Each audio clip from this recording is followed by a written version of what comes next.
Hello and welcome to a brand new LEGO review video. Today we're going to be taking a look at another LEGO Harry Potter set. This time it is set 75968 for Privet Drive. This set came out last year in 2020 and it was a set that I liked the look of at the time but didn't pick up immediately because I was focusing on my Hogwarts MOC display, but I decided it was time to pick it up and take a look. Now, as some of you may have noticed, this isn't the only Privet Drive set in the video thumbnail.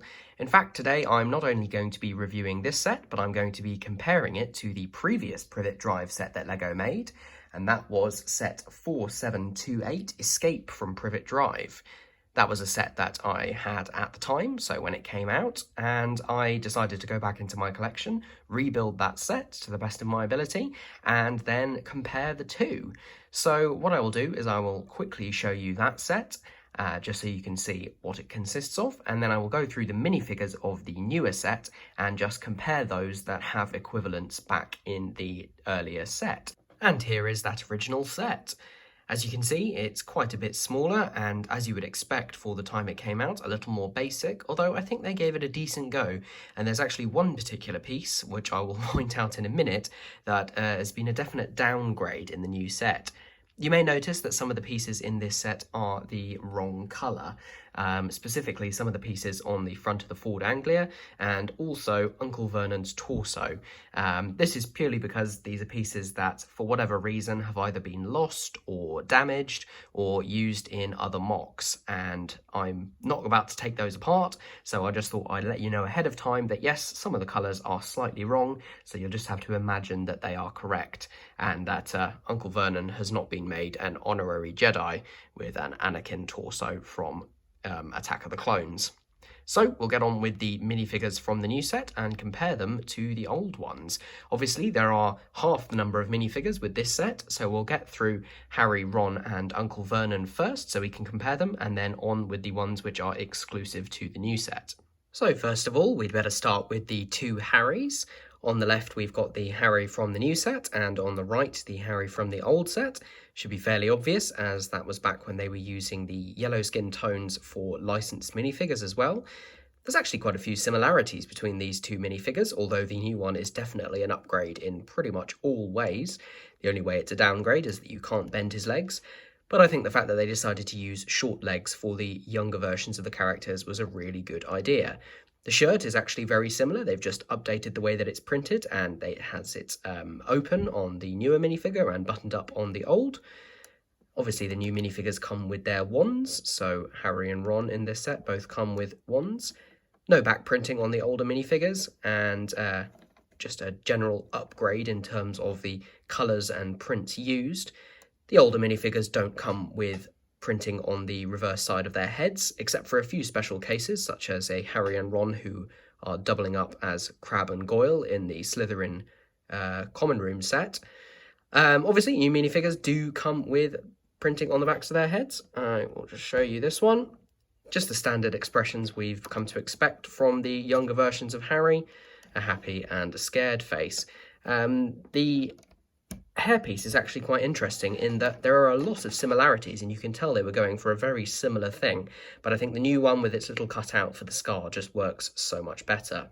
The Harry from the new set is technically an exclusive minifigure, although the only thing that makes him different from Harrys that have come out in previous sets is the fact that he has black short legs rather than dark grey ones. So technically an exclusive minifigure, which is nice to get, although it's a bit of a cheat of a way to get one. And now on to Ron Weasley.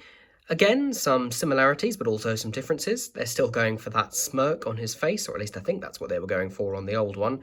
Other than that, quite a few differences. They've gone for a different jumper, and obviously the different height again. I really like the jumper on the new one. I'm expecting to see that coming out in non-Harry Potter sets. Again, printing on the back on the new one and not on the old. I will just show you the new Ron's second facial expression. Same one that we've been seeing since the first sets came out in 2018 with the revival wave, and he comes with his wand. General upgrade all over. I think the new hairpiece isn't perfect. It wasn't made exclusively for Ron, but I think it looks good, and the slightly updated orange colour is definitely an improvement.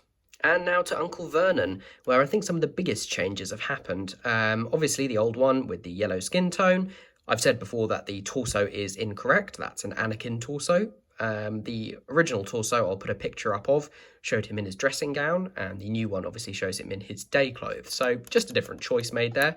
Interestingly, neither figure has printing round the back. I'm not sure quite why they decided that for Vernon.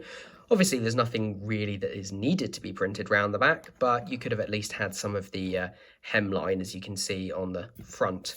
So a little bit of an odd choice, but overall a huge upgrade. It's interesting that on the old one you can see the moustache and there's actually the outline of the nose just there. It's just a suggestion, which I think is interesting, as obviously Lego minifigures don't tend to have noses. There were some slightly questionable sets made of Native Americans back in the, I think it was 80s and 90s, which for some reason had noses, even though none of the rest of Lego minifigures have. I say none, there are a few exceptions. Anyway, this is definitely an upgrade. The jumper looks fantastic, and I won't be surprised if we see that outside of Harry Potter as well. I'll just show you quickly his alternate facial expression, obviously none for the original minifigure, and he's actually got a quite happy look, although we can assume it's vindictive happiness given that it's Uncle Vernon. And that's it for minifigures who we can compare to ones from the original. Interestingly, there was a Dobby minifigure that existed at the time that original set came out, but he wasn't included in that set. This Dobby is of the newer variety, very similar to the one that came out in the collectible minifigures series. In fact, I have got that minifigure, so I can show the two side by side. As you can see, very little difference. The torso and leg, well, not printing, but the torso and legs look identical. And then there's just a very slight change in the facial expression with an open-mouthed smile rather than a closed-mouthed smile. As I think some other reviewers have said, it's a bit of a missed opportunity, as they definitely could have had a worried face for the moment when Dobby realises he's done something wrong. Other than that, great-looking minifigure. The only disadvantage, of course, being that Dobby is about the same height as Harry and Ron. Obviously, not accurate, but there's only so much you can do with Lego minifigures, which are all the wrong proportions anyway. And now to two minifigures which not only did not appear in that original set, but have never appeared before in Lego form, that being Dudley and Petunia Dursley. It's slightly strange that they haven't appeared before, although I feel like this follows along similar lines to the lack of Hufflepuff and Ravenclaw students in the past. I think Lego's just giving some love to some of the slightly more minor characters and houses and features of Hogwarts and Harry Potter in general, which is great to see, although given how big a role they play, especially in the early films, it is slightly surprising that only 1/3 of the Dursleys have shown up before. Anyway, Dudley and Petunia look really great. I think I'm again echoing something that a previous reviewer said, where Dudley's face doesn't look quite right. There's something a little bit off, as if it was designed by a different person than everybody else. Although, taken in isolation, it actually looks really good. I appreciate the little rounded shape they've given him there. It's given him a bit of a tummy there. Another great jumper, and printing on the back on this one, unlike Uncle Vernon. They both have alternative expressions. I'll just show you those quickly. If I can get Petunia's hair off, there we go. So a little bit more shocked for both of them, probably when their letters start coming down the chimney. They look good, yeah, disapproving face on the front. Petunia, wonderful design for her shirt, which looks fantastic. And then nice use of short legs on this side and regular legs on the other. The only other things to mention would be that the newer set comes with two owls. We've got the new Hedwig mould, or it's new for 2020 with the outstretched wings. Still hoping to see that in other colours as well. And then we just have a brown owl, who I don't think is exclusive. I think has popped up in sets as far back as 2010, or at least a very similar one has. But it's nice to get both of them. The older set did include an owl, who I think was supposed to be Hedwig, but this is of the older variety, the ones which are unprinted. It's actually quite a nice mould, a little bit smoother and less angular than the new ones, but again, the printing just makes it all the better, and I definitely prefer the new ones. So that's all of the minifigures out of the way. There were quite a few to get through, so apologies if it's taken a little bit of a long time to get through them. Right, onto the house. So this looks great. It really does. Obviously you've seen the films, you've seen what the house looks like. It does change a little bit, but it's got the general appearance absolutely spot on. I've been to the Warner Brothers Studios tour and have seen the set that they built for this house. I believe in the first film it was an actual house, but from the second one onwards they just built their own road full of houses, which makes sense. They were going to film there pretty much every year, and this house, or this set rather, captures the feel of that house brilliantly. On the real one there should be a garage just here off to the side, but that's an understandable exclusion here. Would have just bulked up the size and we never see anything actually happen in the garage, so it's best to just leave it out. I absolutely love the detail around the front. We've got this built up bush on the side as well as a small flower bed and then flowers either side of the door. Perfect for the very house proud Dursleys, which is great. The one improvement, or rather the one thing I preferred on the older set, is actually visible on the front right now. You might not be able to see what it is. It's this number 4 here. The reason being that on the older set, it was a 1x1 regular tile with a printed number 4 on it. This one is a round tile, which is absolutely fine. I think either one looks great, but that tiny thing is a sticker. That's ridiculous. That's just ridiculous. I don't know why they would choose to do that. There have been plenty of sets previously which have had printed 1x1s. In fact, I don't know if I've ever seen another stickered 1x1. It wasn't the end of the world to put that sticker on, but still, I knew it was a sticker, and I really wasn't looking forward to it, and it wasn't fun. There are quite a few stickers in this set, actually. The front door has got a sticker on both sides, so you've got a sticker on the outside. Just get a little bit more light on it. So it's actually got the panels of the door, which look great, and then letters stuffed into the letterbox. Would have been nice if that wasn't there, or if it was an option, just so you could show it without, but I get what they were going for, and that looks great. You've got a little light just outside, sort of porch light, and a few windows. You can see through into the living room there. I love the detail of the drain pipe, which comes all the way down, kind of suggestions of gutters on the front, which looks great. And the roof technique is actually brilliant. Obviously, it's a lot of 1x3x1 black slopes, but the way they're put together is actually really simple. They make it nice and easy for you, and it just creates a really nice and pleasing pattern, which looks so much better than if they were just flat and in a row. We'll go all the way up to the roofline. I'll just move the camera up a little bit, and there's a few details. You've got a smaller chimney here, larger one over here, and then a representation of a TV aerial on the top. Coming around to this side of the house, you can see that it is more than a facade, but it's not particularly deep. It just cuts straight off, but there's a little bit more interior that sticks out. It's annoying, but I think that's the right way to go. If they tried to build an entire house, you know, you're getting up into modular pricing, and you don't really want to be paying that for a set this size. In the UK, this normally costs £65, which I think is a fair deal for nearly 800 pieces. I actually got this on sale at Smith's. I'm not sponsored or anything by them, but I got this on sale for 50 quid, which I think makes it an absolutely brilliant steal, even though a lot of those pieces are actually these slopes for the roof. But you get a good amount and a decent selection of minifigures as well. While we're around this side, I will just show you this feature, which is the wall that opens back here, and you can see inside Harry's cupboard. This set combines the first and second films/books. So this is where Harry sleeps in the Philosopher's Stone, and yes, Philosopher's Stone. Some nice sticker detailing on the inside there for some toys, and then we've got standard under the cupboard under the stairs stuff, a broom and a shovel. And you'll see through to Harry's bed, and then the door, which you can access from the other side. They could have just left it at that door, which opens out into the rest of the house, but it's great that they gave us access on the other side, and there's room to put Harry inside there as well. And now we're at the back of the house. So this is where we get access to the main interiors. There really are only 2 interior spaces. That's the living room downstairs and then Harry's bedroom upstairs. You've obviously got a little bit of hall space in here. You can see the sticker on the inside of the door there, which just shows some, or rather a plank just nailing up the letterbox, which is something that, oops, that does happen. That bush falls off. It's not particularly well connected, so I'll just leave it off to the side so it doesn't do it again. Yep, Uncle Vernon does that in the books to stop the letters coming through. And then you can see the other side of Harry's cupboard with the grill just there. A little bit tricky to open. Tend to find if you open the front door first and then hook a finger in there, it opens absolutely fine. The details in the living room are great. We've got an armchair over there and then a small sofa here, both in that sort of purple lavender colour, which looks absolutely great, just absolutely horrible and perfect for the Dursleys. Got a standing lamp in the corner there. It's a little bit difficult to see, but that's a nice build with one of those bowl pieces upside down. And then we've got the fireplace with its lovely photo of the whole family, obviously not including Harry there. There's a feature here with this knob on the side where you can twist it and we get letters that come down the chimney. There we go, 1, 2, 3. This is a brilliant feature. It's super simple, just a Technic lift arm inside there.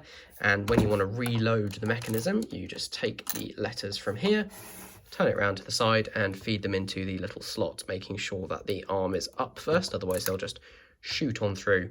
And it's pretty reliable, can need a little bit of a wiggle to get it going, but I really like it and I think it's a nice little feature. Coming out of the living room, we turn the corner and go up the stairs. I've seen some people say that they aren't fans of the fact that these stairs are just made of 2x4 bricks in blue. I actually quite like it. The only thing I would have changed was possibly to put some banister or some wall on this side, just so they were 3 wide the whole way up. I've built stairs like this. I don't see any problem with it. And actually, for structural integrity, I think it's probably the best thing they could have done. There's a banister on the side here, which is nice, just attached at the top. It is a little odd that it ends at ground level here, rather than being the proper height. But I suppose they were dealing with the space and pieces and everything they had pre-existing there. The detail upstairs is great on this side and really not great on this side, mainly because you can see the back of the roof, which is not a problem in itself. The wall could just be black, but it's a shame there isn't anything there. As it is, I suppose you could say they were leaving space for figures to get up here and then round, but there isn't really space and it's Lego anyway, so I think the only reason they included the stairs was for the cupboard underneath, otherwise they would have left them out as they normally do. But anyway, ignoring that side, move over to this side, which looks great. We've got Harry's bed here with some wonderful brick-built duvet and pillow and things. A little sort of bedside table with a printed tile on there. It's just a newspaper that we've seen before. We've got a stickered tile just here, which is that photo of Harry's parents dancing. I think the collectible minifigures, the Series 2, came with a printed version of that tile, possibly a 2x3. So I know there isn't a lot of crossover between the collectible minifigures and the sets that come out at the same time, but it's weird they did it 2 different ways. Got a small sticker on there just with a Hogwarts shield, Gryffindor flag, looks like a chocolate frog card, and then a little drawing of an owl or something up at the top. Nice little detail. I think that's taken directly from the film. And then to facilitate Harry's escape, we need to come round to the other end where we have the window with bars on it. Obviously, it's a little bit odd that Harry has technically got 3 windows in his room and only one of them's barred, but we get the idea. Fairly simple. In order to knock it out, you just pull on it and it comes right out. It's just secured in place with a couple of jumpers, and then we've got these slopes on the top so it slots in nicely. Now obviously, in order to break Harry out, we're going to need a flying car, and this set obviously comes with one, so let's take a look at that. And here it is. Now this isn't deja vu, this is very, very similar to the car that came out in the Whomping Willow set from 2018. There have been a few changes.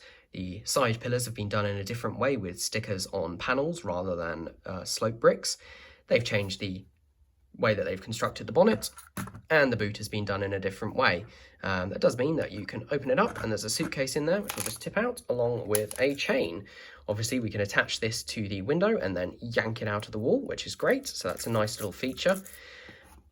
Other than that, this is basically the same car that came in that Whomping Willow set. Now, I did buy that set. I've since taken it apart and used the pieces in my Hogwarts MOC, but I did keep the flying car. I did, however, make quite a few changes. So this is my flying car. So this is a sort of 2-for-1 video because this is my MOC mod flying car. And you might notice a couple of differences which weren't intended by the designers. So obviously I've removed the wing mirrors. I tried so many different ways to get them in, but the actual wing mirrors on the Ford Anglia are so small and dainty that I couldn't find a way to do it with the pieces. So I figured I'll just leave it off. That leaves it at 6 wide, whereas this makes it 8 wide, which is getting a little bit ridiculous. Also means that these stripes on the side can be completely white. If we just ignore the fact that this doesn't look white, it's meant to be. So I'll just ignore it. The other major change I've made is to the roof. The roof of this car originally looked exactly like this. Nice and easily removable. You just pop that off like that. Absolutely great. Get figures inside. But I wanted one that was a little bit more accurate, so I've actually used these slopes in order to make it slope down like that. There's still room for 2 figures inside, and I've added more detail around the back here. You can see I've put in a little bit of a broken window at the back for when the Whomping Willow hits them. Other changes that I've made include changing the headlight bricks out for more brackets at the front so I can include indicators. I've also smoothed off the underside with some of these inverted curved slopes. You can see it originally looked like that. Changed the colour of the headlights as well, just personal preference to trans clear. Round the back, I've used a similar method to this one actually, with these cheese wedges, cheese slopes, just under there to apparently support the roof here. And then I've done a similar thing to smooth that out and added one of these plates with the bar sticking out as an exhaust pipe. So that is my version of the Ford Anglia. You still are able to get access to the inside, and actually I've managed to fit Harry, Ron, Scabbers and Hedwig inside the car. It's a very tight squeeze, and I've given them their scared faces, as I normally have this set up right in front of my Hogwarts Express being chased. But anyway, I digress. This doesn't come in that set, so I'll get it out the way. Should they have included another one of these? Yes. Yes, they should. Are the changes just token changes? Yes. But for the design that came out in set and needs to be buildable by everybody, they pretty much nailed this. Yes, there are MOCs out there that are better. I think mine is better. There are MOCs that are much, much better than mine. But I think it's a necessary inclusion for the scene. And you can tell it's necessary because they included it right in that first set. So, after a long, long wait, let's have a look at that first set. So, Privet Drive, as it first was seen in 2002. Now, let's get the obvious out of the way. This is so inaccurate to the source material. You can tell that it's meant to be the same place, mostly just by the number 4. Everything else is completely wrong. For starters, Privet Drive isn't one floor on one side and 2 on the other. It isn't this colour. Loads of things, but I quite like this. Mainly nostalgia talking, I have to say. I remember getting it, I remember building it, and I remember being able to hook this window out just here. Similar function, almost done in exactly the same way. There's nothing actually securing it in, which is a little interesting. So it just kind of rests there, but you can do exactly the same thing and free Harry. It's got an opening front door, same as the other one. If you turn it around, the interior is incredibly basic. We kind of get a cupboard under the stairs, if you consider that a pillow. Not quite, there's no door or anything. There's some kind of bit of a kitchen downstairs. You've almost got Harry's bedroom upstairs. Basically, it's so bare bones, which meant it was very quick to rebuild, which was great. But this is very reflective of how Harry Potter Lego was done at the time. It was very bare bones. There were many, many fewer pieces to be used. Building techniques had not got to the state that they are nowadays, and not as much love was being put in. But we loved it anyway, because it was what was available. It had never been done before. To be fair, I've had my whole life with there being licensed Lego themes, but for a lot of people before that, there was no such thing as a licensed Lego theme. So for them, this is what it was, and the rest of us didn't know any better. There is one function I wanted to show you on here, just as a comparison. So we had the letters coming out of the fireplace in the other set. It's a similar function here, a little bit more basic. We'll see if it works. You just turn the chimney and, it worked. There we go. Letters fall out of the sky. Slightly odd that you turn the chimney. Also slightly odd that this roof is just not fixed. It just rests against the chimney, which is just on a turntable. But again, that's how Lego did it back in the day, and I'm glad I have this set, just as a bit of nostalgia. I won't be keeping it together after this. I'll be taking it apart again, mainly because I don't have anywhere to display it. But it was nice to rebuild it, nice to take a look back. Let's have a quick look at that old Ford Anglia, and then I promise I will wrap the video up.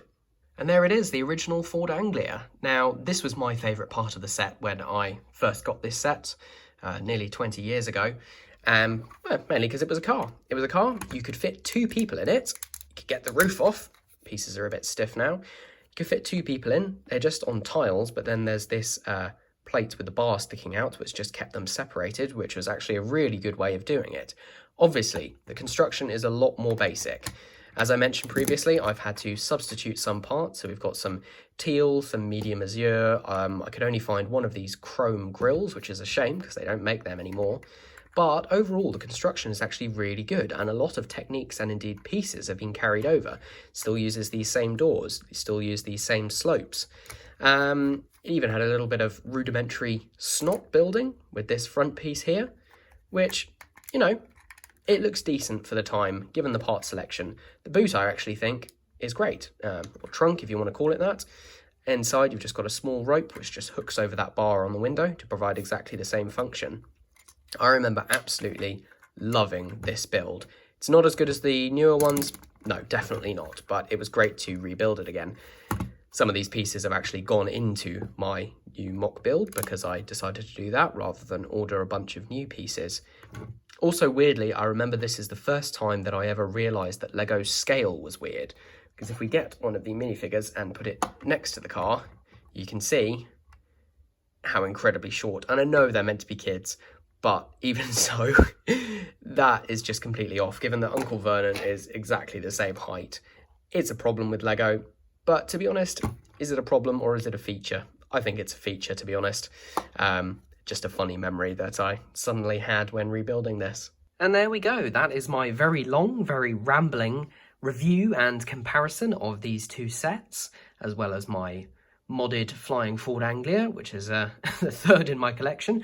Not really sure what I'm going to do with the Ford Anglia that came with this set, because I don't really need this many, but I'll keep it for now.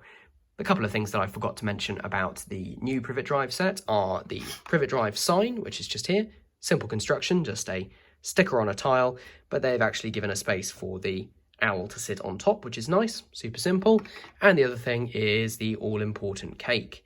I can get it to focus on that. There we go. This is the cake which Dobby drops on Mrs. Mason's head.